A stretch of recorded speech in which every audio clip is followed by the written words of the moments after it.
नमस्कार मंडळी, एक्सेल सिम्प्लिफायर या यूट्यूब चॅनलमध्ये तुम्हा सर्वांचं मनापासून स्वागत आहे. तर आज आपण एम्प्लॉईच्या नेमवरून त्यांची आय डी कशी फिल करायची हे आज आपण पाहणार आहे. तर त्यासाठी आपण यूज करणार आहे VLOOKUP equal to VLOOKUP open bracket. आपल्याला नेमच्या अकॉर्डिंग त्यांची आय डी हवी आहे, त्यामुळे नेमचा सेल ॲड्रेस कॉमा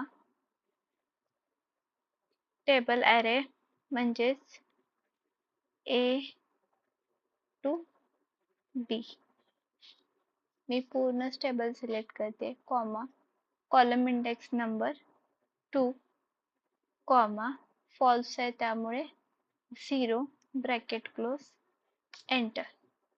आता मी इथे ज्या पण एम्प्लॉईचं नेम टाकेल, फॉर एक्झाम्पल अंजली, तर तिचा मला काय भेटेल, इथं आय डी भेटेल.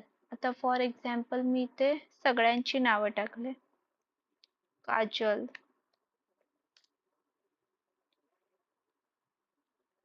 कबीर,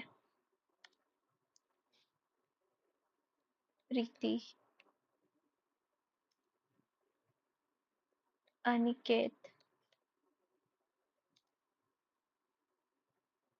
आणि दीप्ती. तर आता या सगळ्यांचे मला एका झटक्यातच काय पाहिजे, एका क्लिक मध्ये सगळ्यांचे एम्प्लॉई आय डी पाहिजेत. तर इथे तर आपण VLOOKUPचा फॉर्म्युला टाकलेला आहे. आता जस्ट आपल्याला काय करायचं आहे, याला ड्रॅग करून घ्यायचंय. तुम्हाला सगळ्यांचे एम्प्लॉई आय डी काय होईल, फिल करून भेटून जाईल. तुम्ही इथं पाहू शकता, काजलचा एम्प्लॉई आय डी काय आहे, S048 आहे का. प्रीतीचा S045, Preeti S045. I hope तुम्हाला कळलं असेल एम्प्लॉईच्या नेम वरून त्यांचा आय डी कसा क्रिएट करायचा किंवा फिल कसा करायचा. थँक्यू.